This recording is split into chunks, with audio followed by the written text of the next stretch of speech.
नमस्कार दोस्तों, quality of India के इस मॉड्यूल में मैं आर्यन विश्वकर्मा आप लोगों का बहुत बहुत स्वागत करता हूं। दोस्तों, हमारे मैकेनिकल प्रॉपर्टीज ऑफ मटेरियल के प्रोग्राम में आपने पार्ट 1 में 7 टाइप्स ऑफ मैकेनिकल प्रॉपर्टीज के बारे में आपने जाना और इस मॉड्यूल में हम कुछ और मैकेनिकल प्रॉपर्टीज के बारे में जानेंगे। तो दोस्तों, अगर आपने पार्ट 1 को अभी तक देखा नहीं है तो मेरा रिक्वेस्ट रहेगा पहले आप पार्ट 1 को चेक कर लें और कुछ इंपॉर्टेंट जो मैकेनिकल प्रॉपर्टीज है हमने ऑलरेडी एक्सप्लेन किया है, आप उनको चेक कर लें। बाकी के जो इंपॉर्टेंट मैकेनिकल प्रॉपर्टीज हैं करीबन 7 जो हैं हम इस मॉड्यूल में जानेंगे। तो दोस्तों, 8th important mechanical properties of material जो है वो है टफनेस।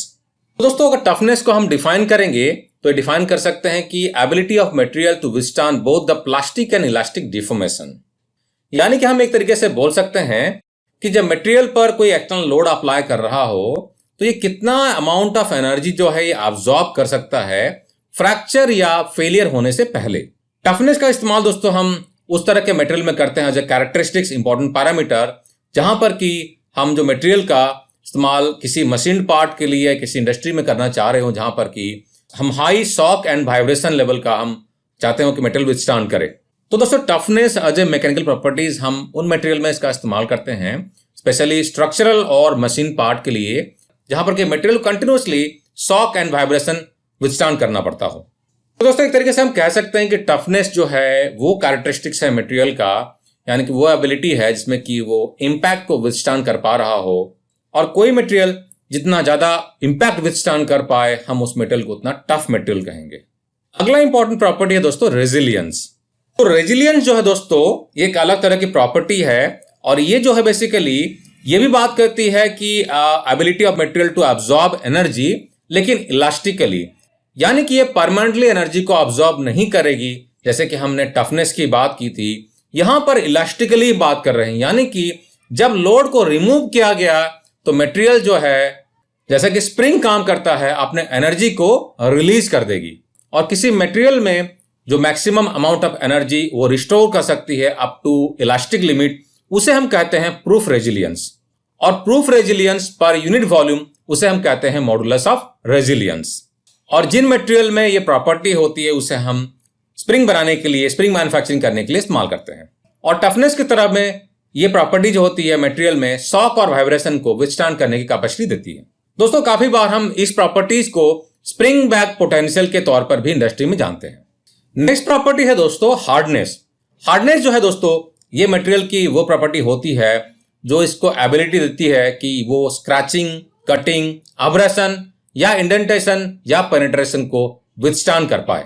दोस्तों, हार्डनेस जो है काफी क्लोजली रिलेशन में है स्ट्रेंथ के साथ में। दोस्तों, इंडस्ट्री में हार्डनेस को चेक करने के लिए हार्डनेस टेस्टर का इस्तेमाल किया जाता है और इसको अलग अलग स्केल में हम इस्तेमाल करते हैं, जैसे कि रॉकवेल है, ब्रिनल है, विकर्स है, वगैरह वगैरह। दोस्तों, हार्डनेस को इंडस्ट्री में चेक करने के लिए अलग अलग स्केल का इस्तेमाल किया जाता है और उसके लिए अलग अलग इंस्ट्रूमेंट आते हैं। जो कुछ कॉमनली जो स्केल का इस्तेमाल किया जाता है उसमें से रॉकवेल है, ब्रिनल है और विकर्स है। अगला जो प्रॉपर्टी हमारा दोस्तों वो है ब्रिटलनेस। दोस्तों, ब्रिटलनेस को हम डिफाइन कर सकते हैं property of breaking of materials without much permanent distortion. यानी कि ये मटेरियल की वो प्रॉपर्टी होती है कि जब अगर कोई बाहर से एक्सटर्नल लोड अप्लाई हो तो कोई डिस्टॉर्शन नहीं हो और मटेरियल परमानेंटली डिस्टोर्ट हो जाए। जैसे कि दोस्तों ग्लास, हम कहते हैं कि ग्लास बहुत ब्रिटल मटेरियल है क्योंकि ग्लास को जब कोई बाहर से फोर्स अप्लाई होता है तो ग्लास टूट जाता है, उसमें कोई डिस्टोर्शन नहीं आता है। इसका दूसरा एग्जांपल है दोस्तों कास्ट आयरन। और आपने देखा होगा कि कास्ट आयरन के मटेरियल को जब उठा के ऊंचाई से जमीन पर गिरा देते हैं तो वो टूट जाता है। ब्रिटलनेस जो है दोस्तों ये डक्टिलिटी का अपोजिट होता है। और यहां पर दोस्तों आप जो पिक्चर में देख पा रहे हैं, यहां पर इस मटेरियल को हम हैमर से जब ठोक रहे हैं तो ये बेंड हो जा रहा है, यानी कि मटेरियल टफ है, और यहां पर जब हम इसको ठोक रहे हैं तो ये टूट जा रहा है, यानी कि इसमें मटेरियल में डिफॉर्मेशन हो रही है ना, और ये बेंड हो जा रहा है। यहां पर कोई डिफॉर्मेशन नहीं हो रहा है और ये टूट जा रहा है। इसे हम ब्रिटल मटेरियल कहेंगे, जैसे कि एग्जांपल लिया मैंने कास्ट आयरन या ग्लास। नेक्स्ट हमारा इंपॉर्टेंट प्रॉपर्टी है दोस्तों मशीनेबिलिटी। दोस्तों, मशीनेबिलिटी जैसे कि नाम बता रहा है, यानी कि मशीन करने की एबिलिटी, यानी कि ये मटेरियल की वो प्रॉपर्टी होती है जिससे आसानी से हम इसे काट पाएं, यानी कि मशीनिंग कर पाएं। और दोस्तों, मटेरियल की हम इस प्रॉपर्टी को मशीनेबिलिटी इंडेक्स के तौर पर परसेंटेज में इंडिकेट करते हैं। और सारे मशीनेबल मटेरियल्स को हम किसी बेसिक स्टैंडर्ड से कंपेयर करते हैं। और 100% मशीनेबिलिटी के लिए जो स्टैंडर्ड मटेरियल का इस्तेमाल किया जाता है वो है फ्री कटिंग स्टील। और अगर कॉमनली इस्तेमाल किए जाने वाले कार्बन स्टील की अगर बात करें तो उसका मैशनेबिलिटी इंडेक्स होता है 40 to 60% होता है और कास्ट आयरन का 50 to 80% होता है। और जितना ज्यादा मटेरियल का मैशनेबिलिटी इंडेक्स होगा उतना आसानी से उसे हम काट सकते हैं, यानी कि टर्न कर सकते हैं, ड्रिल कर सकते हैं, बोर कर सकते हैं वगैरह वगैरह। नेक्स्ट जो इंपॉर्टेंट प्रॉपर्टी है दोस्तों ये है क्रीप। तो दोस्तों क्रीप को डिफाइन किया जाता है slow and progressive deformation of a material with the passage of time when it is subjected to constant stress. यानी दोस्तों हम अगर किसी मटेरियल को लगातार काफी समय तक हम कांस्टेंट स्ट्रेस में उसको हम अगर डिफॉर्मेशन करेंगे जो कि काफी स्लो और प्रोग्रेसिव होगा तो उस प्रॉपर्टी को हम क्रीप कहेंगे। यानी कि हम इसे दूसरे तरीके से डिफाइन कर सकते हैं time dependent strain occurring under stress.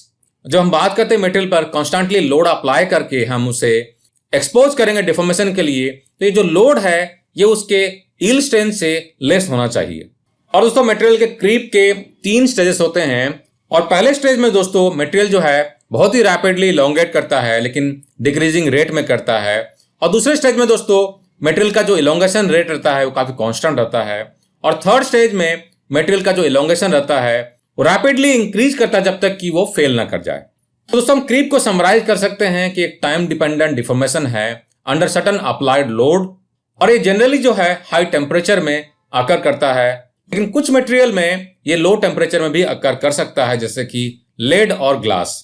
हाँ, लेकिन इसका जो क्रीप रेट रहता है काफी स्लो रहता है और इसी के वजह से ये जो मटेरियल रहती है चाहे लीड हो गया या ग्लास हो गया काफी लंबे समय के अंतराल के बाद में इसमें डिफॉर्मेशन आता है। और हमारा जो अगला प्रॉपर्टी है दोस्तों ये है फैटिग। दोस्तों फैटिग जो है मटेरियल की वो प्रॉपर्टी होती है जब किसी मटेरियल पर लगातार रिपीटेड या फ्लक्चुएटिंग स्ट्रेस अप्लाई कर रहा हो और मटेरियल वीक होके फेल कर जाए उसे हम फैटिग कहेंगे। तो दोस्तों बहुत बार आपने देखा होगा कि काफी सारे मटेरियल में जब ये कॉन्स्टेंटली रिपीटेड लोड में ये हल्का हल्का माइनर क्रैक वगैरह दिखने लगता है और काफी दिनों के बाद में फिर आपको उसमें बड़ा सा क्रैक नजर आता है, तो उस तरह के फेलियर को हम फैटिग कहते हैं। जैसे कि फॉर एन एग्जांपल दोस्तों आप जो पिक्चर में देख रहे हैं एक क्रैंकशाफ्ट है और क्रैंकशाफ्ट में माइनर सा कंटिन्यूसली उसके वर्किंग करने की वजह से उसमें माइन्यूट सा हेयरलाइन क्रैक डेवलप हुआ और धीरे धीरे करके ये जो हेयरलाइन क्रैक जो है काफी समय के बाद में एक बड़े से क्रैक में बदल गया।